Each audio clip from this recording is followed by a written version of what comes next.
I know you've had some difficult times in your life. We all have.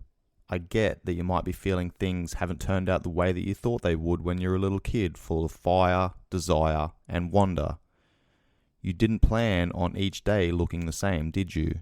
In a job that might be smothering your soul, dealing with stressful worries and endless responsibilities that stifle your originality and steal your energy.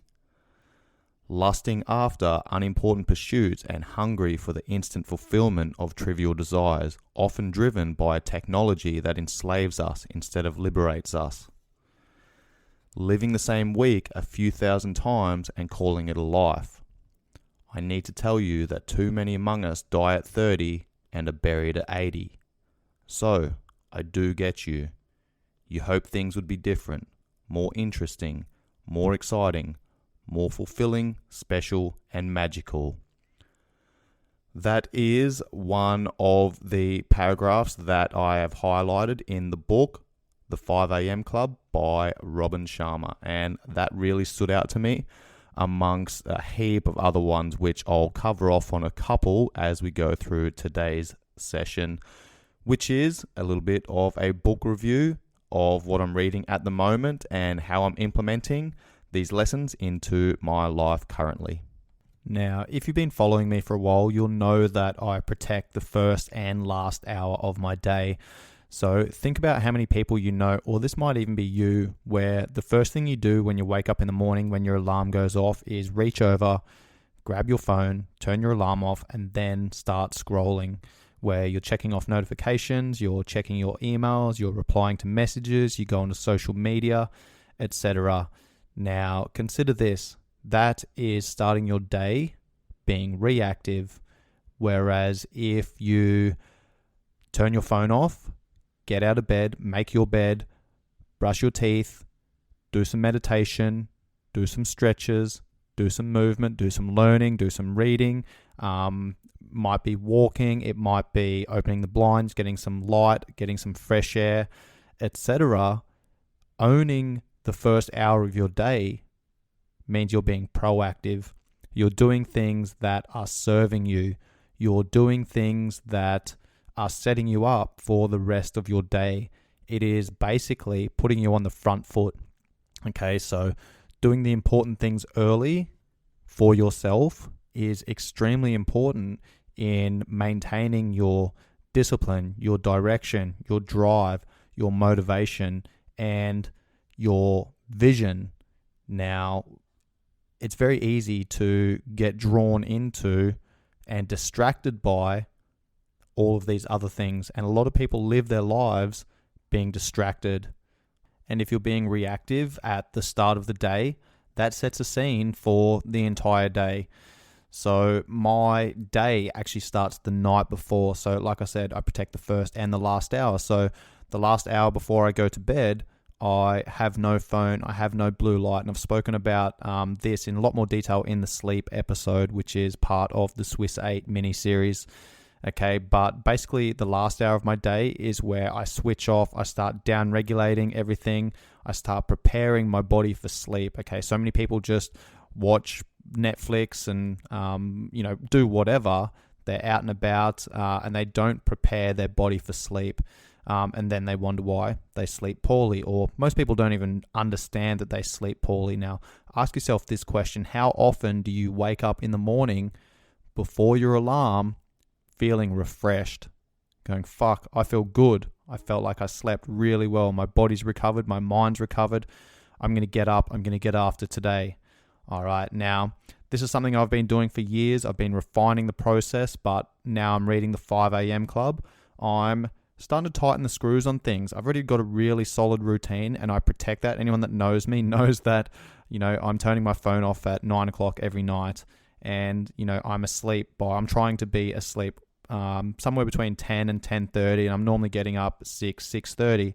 But what I'm actually doing now is tightening those screws because I find my morning routine, I'm quite productive there. But then if I need to leave to go to work, then I'm breaking that creative flow and, I want to have a little bit of extra time in the morning. So I've actually been getting up at 5:30 this week. I'm going to bed at 9:30. I'm getting up at 5:30. So that gives me an extra 30 minutes to, record a podcast, to do some study. I've been practicing my Thai lessons. I've been doing some anatomy and physiology. I've been recording podcasts, and I don't need to break that creative flow to walk out the door. All right. So again, I'm starting that day the night before. That means that I'm going to bed and I'm turning my phone off at like 8:30 now, and I'm trying to be asleep somewhere between 9:30 and 10. Because sleep's important for me, I need to set myself up for that. Okay, if I have a poor night's sleep, then I'm going to have a pretty average day the next day. So again, protect the first hour and protect the last hour.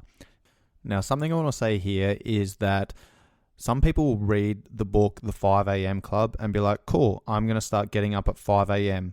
All right, now, if you normally get up at 7 o'clock and you start getting up at 5 o'clock, you're going to be fucking tired, okay? It's all well and good to set these goals, but you must have the structure in place to apply the principles. All right, again, I was getting up, an average wake up time for me was 6:15. All right, last week, I woke up at 6 o'clock every day, okay? And that was easy for me to do. So I was like, all right, I'm going to challenge that a little bit more. This week, I'm going to get up at 5:30 every day.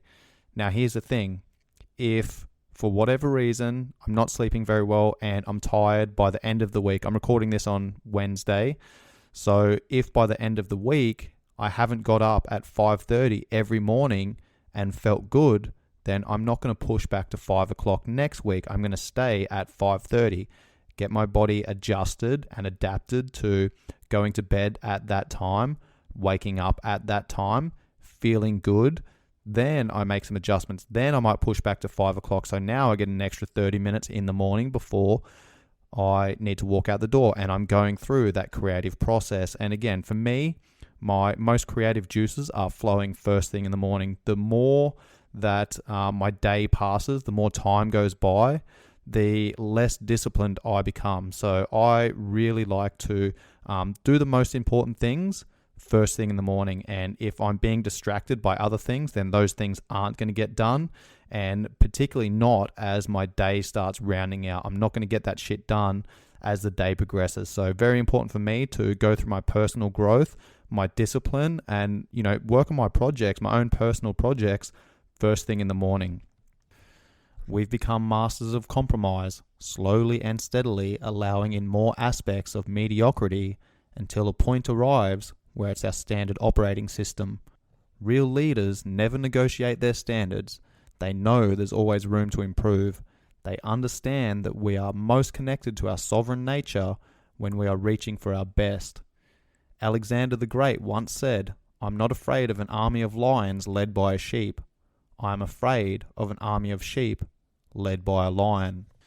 Now, Robin Sharma's written a number of books, and I've read another one of his books, and this book came highly recommended to me from a number of credible sources, so I decided to follow it up, and so far I'm about a third of the way through it, and I'm really enjoying the story so far.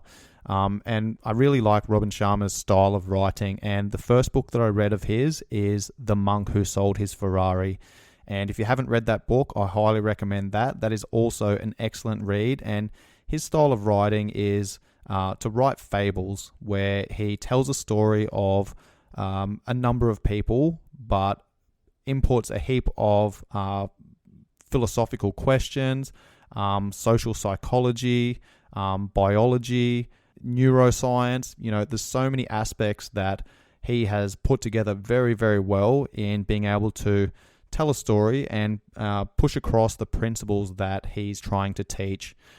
So to round out this episode, I'm going to finish with one last paragraph from the book. In a culture of cyber zombies addicted to distraction and afflicted with interruption, the wisest way to guarantee that you consistently produce mastery-level results in the most important areas of your professional and personal life is to install a world-class morning routine. Winning starts at your beginning, and your first hours are when heroes are made. Wage a war against weakness and launch a campaign against fearfulness. You truly can get up early and doing so is a necessity in your awesome pursuit towards legendary. Take excellent care of the front end of your day, and the rest of your day will pretty much take care of itself. Own your morning, elevate your life.